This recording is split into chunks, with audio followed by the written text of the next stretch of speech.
Kenya's Central Depository and Settlement Corporation, the CDCS, has suspended the new 100 shillings monthly charge on stock market accounts after investors protested the extra cost of trading on the Nairobi Securities Exchange. CDCS, which facilitates holdings of shares in electronic accounts opened by shareholders and manages the process of transferring shares traded at the stock exchange, says it has recalled the notice to allow for further consultations with the regulator and market stakeholders. The new charge that had been set to roll out in July and would have earned CDCS over 1.8 billion shillings annually. Joining me to discuss these stories further is Sanyade Okoli, the Chief Executive Officer at Alpha African Advisory. Great to have you Friday morning. Good morning. Thank God it's Friday. You can use the weekend. We all can. I know. It's good to have you. But it's not over yet. Okay. It's still a trading day. Okay. You know how it goes. Yes. It's still a trading. Let's start next door in Ghana. Is it a no-brainer for the private sector to pass this act? So I'm just going to step back a bit. When I looked at all three stories, yes, I saw two recurring themes. I would ask you what you thought those themes were, but then that would go fly against what's meant to be happening here. You're meant to be interviewing me. One is the whole concept of ease of doing business. Yes. In Ghana, in Dubai, and in Kenya. Exactly. And it all relates to this thing I keep talking about, which is the competition for capital. What you do in one country can either attract investors or repel investors.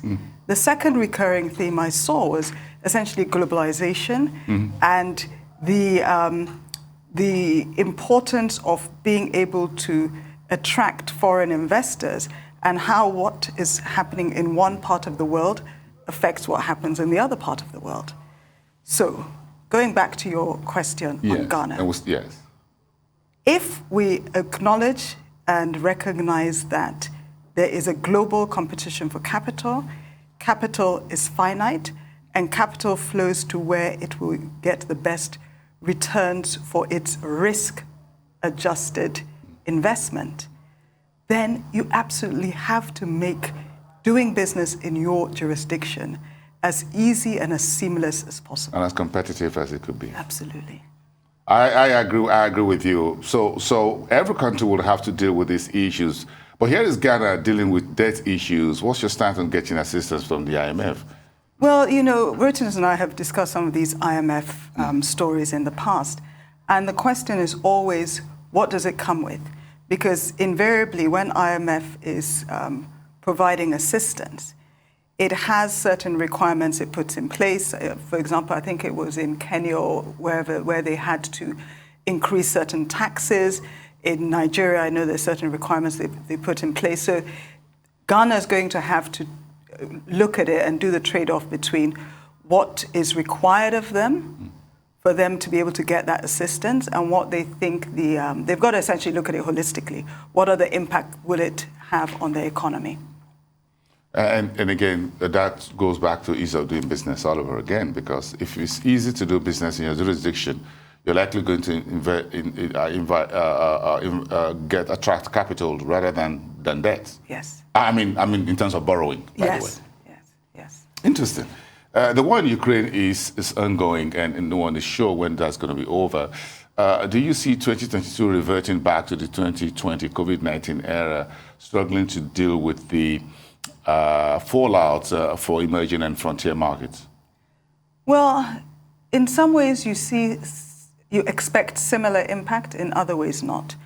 So I'll start with the similar. I see the similarities in that what started off in one country is affecting everywhere in the world. So if we say it was a war against Russia and Ukraine, but take, for example, wheat prices and oil prices, it's affected the whole world. So you have someone like the UK saying that they've just experienced the highest inflation in 40 years. That's bad news. Yes, and a lot of that is to do with energy prices. So our interconnectivity, you have that similarity, but then also the fact that you still are responsible for your own fortunes. So though you're affected by what goes on in another part of the world, you have to manage your situation. But on the other side, where I see dissimilarities is obviously in 2020. The biggest headache we had there was that we were all indoors, locked up. So there was no economic activity, well, limited economic activity. Across board. Exactly, including international trade. But then also the social impact, where we spent so long at home and what that was doing to, mental health has become more of an issue. So it's yes and no. I agree with you that there are similarities and there are variances in terms of how we're going to respond. Because again, folks can go out now and look for food and fuel and whatever, but we've got these geopolitical issues on one hand, and we'll have to deal with the future that is unknown. Since well, with the pandemic, you don't know when it's going to be over. With the war, you don't know when the Putin and Moscow will say, "Well, it's over. Let's go back to the negotiating table." But if we go back to the issue around the enabling business environment, demand for office space in Dubai, like you talk about, at the 5-year high rent is rising in business district, attracting those who want to relocate and do business from Dubai because it's becoming a major center, like you've got London being a major hub for big African companies that want to list on the London Exchange, or they want to be the financial capital of the Western world. So what is Dubai doing right? I'm sure it's not just about the Taj Mahal. They've made it easier to do business. So, and they keep improving on it. They've looked at visa restrictions more recently, making it easier for companies to register. So they're constantly improving the processes. The processes? Yes. They've also got, because you mentioned cryptocurrency there, they've got more forward-thinking cryptocurrency frameworks as well. So whereas you and I know that so many countries are banning it unless it's their own currency, they are looking at how, I guess they've recognized that it is the future and how can we accommodate it. So they've attracted a lot of companies operating I'm going to ask you one question. Is it likely that UAE, Dubai could become the world's financial capital and snatch that away from New York and London, perhaps? Oh, good. It could happen. Well, it's not, but I think it's not just financial capital. It's lots of different businesses. And there are, I'm not a geopolitical expert, but there are other factors that need to be taken into consideration when it comes to being the center. But is it taking more and more? Attracting more. Yeah, so for example, companies that are looking to relocate from Russia and Ukraine, a lot of them are heading to Dubai. And Dubai, it's ease of doing business, but also quality of life. It's attractive for people. Quality of life and living. Yeah, we put it all together. Because again, a number of businesses, even Western businesses, relocating out of, and they can't go back home. So where do they go? They're going to Dubai. I see. Okay. Is it easier to implement ease of doing business at state level or local government level, what we call the subnationals in Nigeria, for example? Is it a top-bottom approach or bottom-up approach? Okay, so if we use Nigeria as an example, yes, where we have certain aspects of the economy or certain taxes that are collected at a national level and some at a state level. That creates its own complexities, but generally I would say at a national level, because so many things hinge on that. And ease of doing business is not just, you're looking at registering a company. That's at a national level. You're looking at corporation tax. That's at a national level. You're looking at certain key infrastructure projects, for example, airports, et cetera, That's at a national level.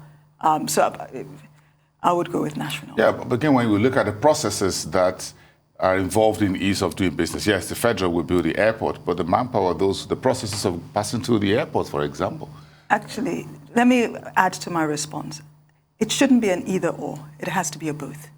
Because, take for example, you and I are living and working in Lagos State. There are certain things we need the federal government to do, but there are also other things we need the state government to do. So it really actually, that's almost like a false choice. It should be both. Okay, let's chat a little bit to Kenya. Well, what do you make of the U-turn by the by the CMA on the 100 shilling monthly fee for stock transactions on the Nairobi Securities Exchange?